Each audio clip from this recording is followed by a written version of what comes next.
Très ravi de vous retrouver en ce début de semaine. C'est un nouveau numéro du Journal de l'économie et c'est parti avec le sommaire. Le FMI a approuvé le décaissement de 2 milliards de dollars pour l'Égypte. Il s'agit de la dernière tranche d'une facilité élargie de crédit accordée au pays en 2016. Le Niger maintient le cap de la croissance. Le pays devrait enregistrer un taux de 7% au cours des 5 prochaines années selon le FMI. Enfin, le Zimbabwe est à la recherche de 768 millions de dollars pour la reconstruction des infrastructures dévastées par le cyclone Idai. L'Égypte va donc bénéficier d'un financement de 2 milliards de dollars de la part du Fonds monétaire international dans le cadre de la dernière tranche d'une facilité élargie de crédit de 12 milliards de dollars accordée au pays en 2016. Cette facilité élargie de crédit vise à permettre au Caire de mettre en place les réformes nécessaires pour relancer une économie ébranlée par les crises politiques qu'a enregistré l'Égypte à partir de 2011. Selon le directeur général par intérim du Fonds monétaire international, David Lipton, le pays des pharaons a mené à bien l'accord de 3 ans au titre de la facilité élargie de crédit et a atteint ses principaux objectifs. La situation macroéconomique s'est nettement améliorée selon lui depuis 2016 grâce à une forte appropriation par les autorités du pays de leur programme de réforme et à des actions politiques décisives en amont. Pour David Lipton, les perspectives restent favorables et constituent un moment opportun pour faire avancer les réformes structurelles en vue de soutenir une croissance et une création d'emplois plus inclusives menées par le secteur privé. Il soutient cependant que l'approfondissement et l'élargissement des réformes efficaces sont essentiels pour étayer les perspectives positives de croissance et de chômage. Les réformes économiques entreprises au Niger sous l'égide encore du Fonds monétaire international semblent porter des fruits. La croissance économique du pays devrait se maintenir à plus de 7% au cours des 5 prochaines années. On croit le FMI, le secteur de la construction et des services devrait devenir les principaux moteurs de cette croissance. Au cours des 5 prochaines années, la croissance économique du Niger devrait se maintenir à plus de 7%. C'est ce qu'a annoncé le Fonds monétaire international dans un rapport. D'après l'institution, cette prévision est motivée par les réformes mises en place par le gouvernement pour assainir l'économie nigérienne. En effet, grâce à l'appui des donateurs, le Niger a atteint une croissance de 6,5% en 2018, malgré les risques qui pèsent sur l'économie, notamment les incursions terroristes, les faibles prix à l'exportation de l'uranium et les changements climatiques. Le FMI soutient que le démarrage des exportations de pétrole brut prévu pour l'année 2022 ainsi que la mise en œuvre de nombreux autres projets d'envergure devraient contribuer à maintenir cette tendance.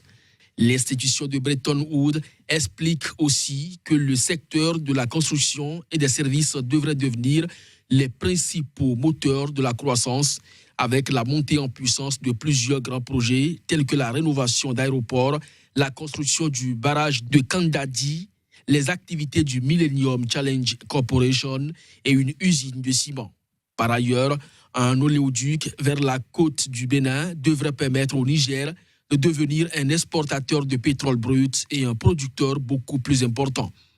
Lorsque ce oléoduc deviendra opérationnel, la croissance du pays devrait passer à environ 12% en 2022.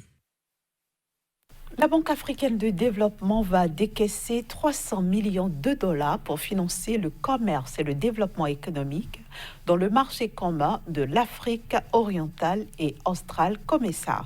Ce nouveau financement sera décaissé via une facilité de soutien accordée à la Banque de commerce et de développement d'Afrique orientale et australe. Il sera accompagné d'un accord de participation au risque lié au financement du commerce. 43 institutions financières opérant dans plus de 15 pays membres régionaux, catalysant jusqu'à 2 milliards de dollars de commerce sur une période de 3 ans, devraient en bénéficier. Ce financement va enfin faciliter la mise en place d'infrastructures axées sur l'exportation, améliorant ainsi le commerce régional dans la région COMESA.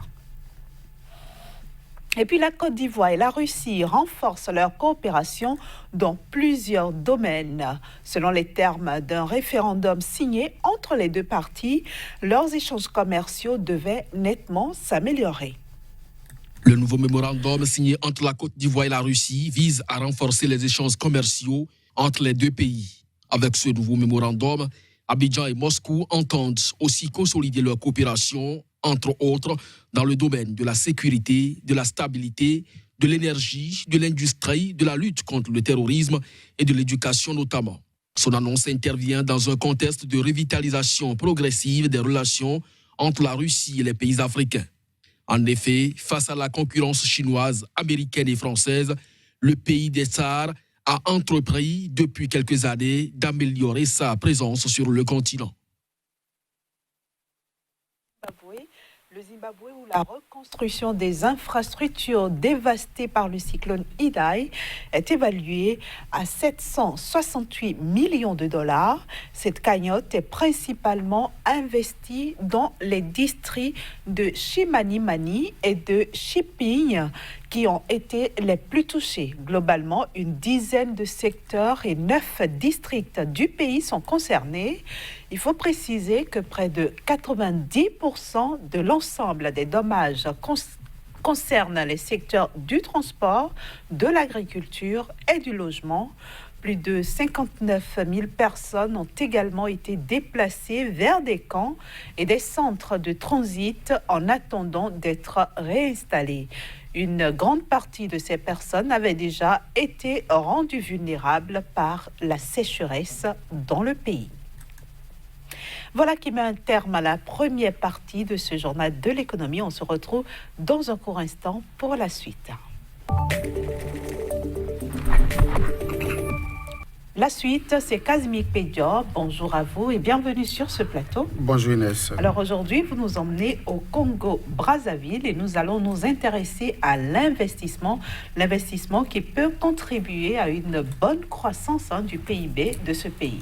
C'est bien ça Inès, il faut dire que c'est les autorités de ce pays qui l'affirment ainsi pour le compte donc de l'année 2019, pour le compte donc de l'année budgétaire 2019, le Congo-Brazzaville veut donc compter sur les investissements, veut donc se donner la chance de pouvoir réussir en ce qui concerne donc la croissance économique de ce pays-là à travers les investissements structurants, à travers donc l'apport des contributeurs, mais aussi de la diaspora en ce qui concerne donc l'évolution de son tissu économique, notamment sur certains secteurs prioritaires au niveau donc de ce pays-là. Il faut dire que le Congo a bénéficié déjà pour le classement Doing Business de 6 places en avant en ce qui concerne donc les performances de ce pays. Cependant, on remarque au niveau du Congo que véritablement les choses n'évoluent pas.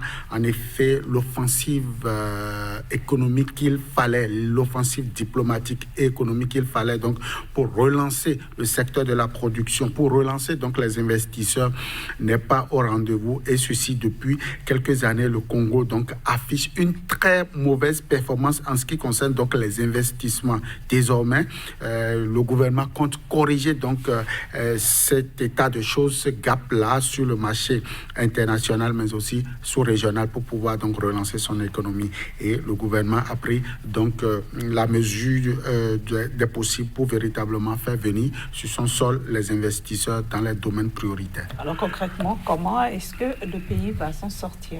Alors déjà, il faut dire qu'un forum a lieu donc au cours du premier trimestre de l'année 2019, précisément en mars donc 2019, le forum donc Voice Economy qui a vu donc beaucoup d'investisseurs, beaucoup d'opérateurs économiques, mais aussi l'administration publique autour des questions prioritaires de ce pays, tels que l'investissement déjà, et aussi des secteurs névralgiques de l'économie, tels que le secteur de l'énergie, mais aussi le secteur le sous-secteur agriculture et aussi le sous-secteur minier de ce pays-là. Le potentiel donc de ces sous-secteurs ont été évalués et présentés aux nouveaux partenaires. Et ici, il faut dire que beaucoup donc d'investisseurs s'intéressent de plus en plus à ce pays qui jadis était donc qualifié de pays d'investissement et de plus en enfin ces 5 dernières années a sombré parce que l'offensive diplomatique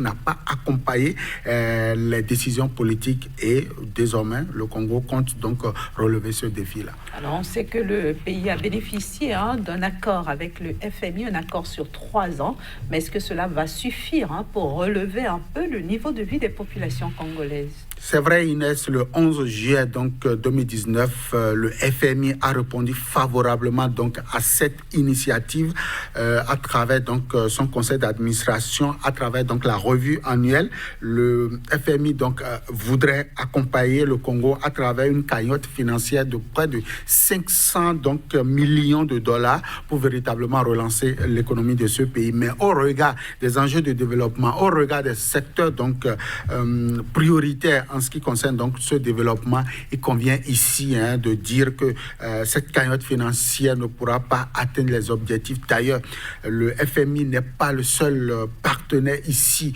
louché en termes donc de relance du secteur. Il y a surtout les partenaires locaux qui donc sont sollicités, le secteur privé donc qui est donc sollicité pour véritablement donc accompagner cette relance de l'investissement de l'économie donc du Congo. Et donc non, le FMI seul ne pourra donc pas relever véritablement ce défi-là, même si la cagnotte de 500 millions donc de dollars paraît ici donc comme un véritable bouée d'oxygène en ce qui concerne donc cette relance-là. Il faut dire que c'est insuffisant par rapport aux défis de ce pays. Il va véritablement falloir que les autorités puissent trouver le mécanisme par lequel inciter davantage d'autres investisseurs, les locaux oui, mais aussi il y a les pays, enfin il y a la coopération bilatérale avec des pays comme la Chine qui également voudrait bien poser sa valise au niveau donc de ces secteurs prioritaires. Alors finalement, qu'est-ce qui va changer dans la vie des Congolais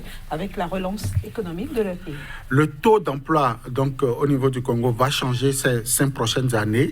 Au-delà donc de ce taux d'emploi, c'est le niveau de vie du Congolais qui va s'améliorer, mais pas tout de suite. Il faut attendre peut-être dans les 10 prochaines années pour véritablement voir si ces investissements auront un effet véritable sur la vie donc des populations. Mais pour l'heure, il y a la population active qui véritablement sera sollicitée et à cet effet, le gouvernement veut miser donc sur la qualité des ressources humaines, veut donc renforcer ce qui convient ici d'appeler le volet social, l'éducation, pour véritablement donc faire face aux enjeux du développement, pour ne pas aller chercher donc les têtes bien pensantes de l'autre côté certainement du fleuve Congo, pourquoi pas pour venir renforcer ce niveau donc de vie des Congolais. Au demeurant, il faut dire que le Congo va donc améliorer son taux d'inflation, va améliorer aussi le niveau de vie de sa population, va offrir un mieux-être à la population et pourquoi pas à l'économie sous-régionale qui, il faut le dire, attend ces investissements comme véritablement un bouffée d'oxygène pour les 5 voire les 10 prochaines années. Merci beaucoup Kazmi Kridjo et à très bientôt sur ce plateau. Toujours avec le même plaisir. Voilà, chers amis téléspectateurs, c'est la fin de ce numéro. Merci de l'avoir suivi. Merci aussi de rester en compagnie du reste des programmes de SICA et à bientôt.